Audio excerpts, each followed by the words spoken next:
Hello friends, आप सभी का स्वागत है हमारे यूट्यूब चैनल विजार्ड क्लासेस पर।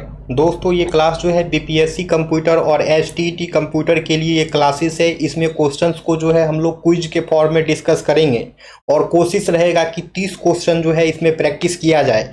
15 क्वेश्चन जो है आपके कंप्यूटर नेटवर्क के रहेंगे और 15 क्वेश्चन जो है ऑपरेटिंग सिस्टम के रहेंगे। तो पहला क्वेश्चन है, which of this is not a network edge device. तो इनमें से कौन सा ऑप्शन जो है वो नेटवर्क एज डिवाइस नहीं है। तो ये हो जाएगा स्विच, ये हो जाएगा स्विच। स्विच जो है वो है एक नेटवर्क एज डिवाइस नहीं है। अब है, which type of network shares the communication channel among all the machines. तो कौन प्रकार का वो नेटवर्क है जो शेयर करता है कम्युनिकेशन चैनल को एमोंग ऑल द मशीन्स। तो ये हो जाएगा ब्रॉडकास्ट नेटवर्क।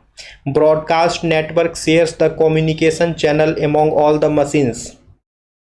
अब है, which topology requires a multi point connection. कौन सा टोपोलॉजी में जो है मल्टी पॉइंट कनेक्शन की आवश्यकता होती है। तो ये हो जाएगा बस टोपोलॉजी। ये हो जाएगा बस टोपोलॉजी। बस टोपोलॉजी में जो है मल्टी पॉइंट कनेक्शन की आवश्यकता होती है। अब है, which of the following maintains the domain name system. Domain name system जो है कौन मेंटेन करता है। तो ये हो जाएगा distributed database system. Distributed database system जो है डोमेन नेम सिस्टम को जो है मेंटेन करता है। अब है, व्हेन डिस्कसिंग आईडीज या IPs what is a signature. जब हम लोग आईडीज या आईपीज को डिस्कस करते हैं तो सिग्नेचर क्या होगा। तो ये जो है एक अटैक डिफिनेशन फाइल होता है। अब है, which of the following are gigabit ethernet. तो इनमें से कौन सा जो है गीगाबिट इथरनेट होगा। तो ये हो जाएगा 1000 बेस LX, 1000 बेस CX और 1000 बेस SX। अब है, which of the following networks extend A private network across public network. तो इनमें से कौन सा जो है वह नेटवर्क है जो कि एक प्राइवेट नेटवर्क को एक्सटेंड करता है अक्रॉस पब्लिक नेटवर्क। तो ये हो जाएगा वर्चुअल प्राइवेट नेटवर्क। ये हो जाएगा virtual private network. It means virtual private network extends a private network across public networks. अब है, which layer is responsible for process to process delivery in a general network model. General network model में जो है process to process delivery के लिए कौन responsible होता है। तो ये हो जाएगा transport layer. It means transport layer is responsible for process to process delivery in a general network model. अब है, what does each packet contain in a virtual circuit network. Virtual circuit network में जितने भी packets होते हैं वो क्या contain करता है। तो ये हो जाएगा एक short VC number.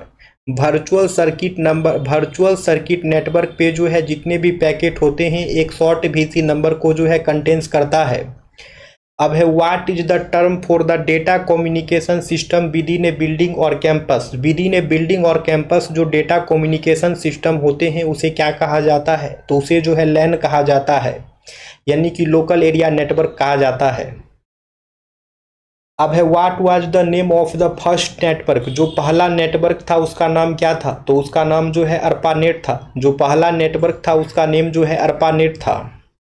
Which of the following is the network layer protocol for the internet. तो इनमें से कौन सा जो है नेटवर्क लेयर प्रोटोकॉल है इंटरनेट के लिए। तो ये हो जाएगा इंटरनेट प्रोटोकॉल।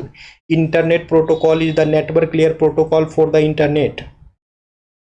अब है, which network topology requires a central controller और हब। वो कौन सा नेटवर्क टोपोलॉजी है जिसमें एक सेंट्रल कंट्रोलर और हब की आवश्यकता होती है। तो ये हो जाएगा स्टार टोपोलॉजी। स्टार टोपोलॉजी जो है एक नेटवर्क टोपोलॉजी है जिसमें सेंट्रल कंट्रोलर और हब की आवश्यकता होती है। अब है, which of the following allows LAN users to share computer programs and data. तो इनमें से कौन सा ऑप्शन है जो लैन यूजर को अलाउ करता है कि वो कंप्यूटर प्रोग्राम और डेटा को शेयर कर सके। तो ये हो जाएगा फाइल सर्वर। फाइल सर्वर जो है लैन यूजर्स को अलाउ करता है कि वो कंप्यूटर प्रोग्राम और डेटा को शेयर कर सके। अब है, what type of transmission is involved in A communication between a computer and a keyboard. Computer और कीबोर्ड के बीच जो कम्युनिकेशन होती है उसमें वो कौन सा कम्युनिकेशन कहा जाता है, वो कौन सा ट्रांसमिशन कहा जाता है। तो ये हो जाएगा सिंप्लेक्स। ठीक है, communication between a computer and a keyboard is called simplex transmission. अब है which layer provides the services to the user, तो इनमें से कौन सा लेयर है जो यूजर को सर्विसेज प्रोवाइड करता है, तो ये हो जाएगा एप्लीकेशन लेयर। एप्लीकेशन लेयर जो है यूजर को सर्विसेज प्रोवाइड कराता है। अब आते हैं हम लोग ऑपरेटिंग सिस्टम के क्वेश्चंस पे, ठीक है। अब है the portion of the process scheduler in an operating system that dispatches the process is concerned with, तो ये हो जाएगा assigning ready processes to CPU. The portion of the process scheduler in an operating system that dispatches process is concerned with assigning ready processes to CPU. अब है the FCFS algorithm is particularly troublesome for, तो FCFS algorithm जो है वो particularly किस चीज़ के लिए troublesome होता है, तो ये हो जाएगा time sharing system. FCFS algorithm जो है वो टाइम शेयरिंग सिस्टम के लिए जो है ट्रबलसम होता है। अब है for an effective operating system when to check for deadlock, एक इफेक्टिव ऑपरेटिंग सिस्टम के लिए जो है कब डेडलॉक के लिए चेक करेंगे, तो ये हो जाएगा every time A resource request is made at fix time intervals. A deadlock avoidance algorithm dynamically examines the dash to ensure that a circular wait condition can never exist, तो ये हो जाएगा resource allocation state। A deadlock avoidance algorithm dynamically examines the resource allocation state to ensure that a particular wait condition can never exist।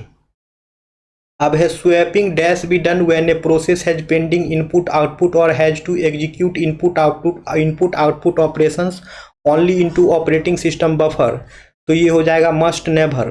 swapping must never be done when a process has pending input output or has to execute input output operation only into operating system buffer।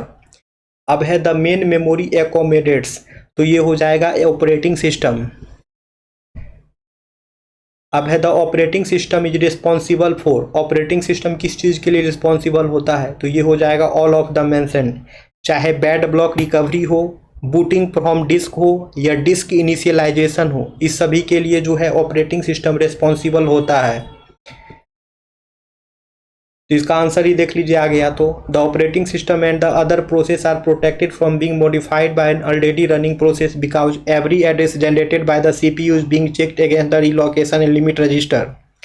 अब है using transient code the dash size of the operating system during program execution, तो ये हो जाएगा changes. Using transient code changes the size of operating system during program execution.